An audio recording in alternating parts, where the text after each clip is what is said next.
Obbligo di indossare la mascherina quando si esce da casa, le regioni vanno in ordine sparso, l'allarme dell'OMS, rischio carenza e intanto spopola sul web il tutorial di un chirurgo dell'Istituto Rizzoli di Bologna che spiega come usarle. Felicita Pistilli.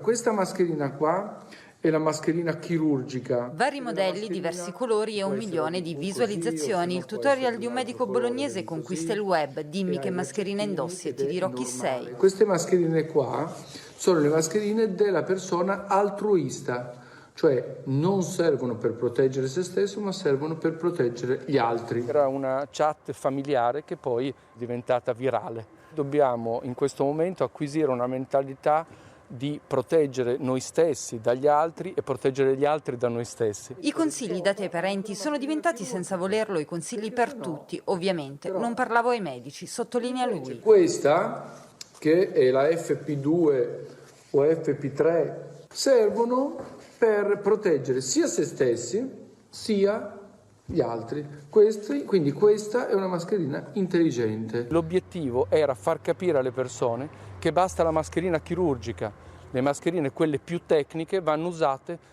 dagli specialisti del settore. Intanto sulle mascherine le regioni vanno in ordine sparso. In Lombardia bisogna uscire di casa protetti anche ripiegando su una sciarpa o un foulard. Quello della reperibilità resta un problema, ma la regione assicura da metà settimana saranno distribuite gratis nelle farmacie comunali. Accelera la Toscana, obbligo anche qui, ma solo dopo che saranno state distribuite dai comuni ai cittadini. Il Piemonte le ha previste da mercoledì per i commercianti, altre regioni si stanno muovendo in questa direzione, altre ancora stanno valutando.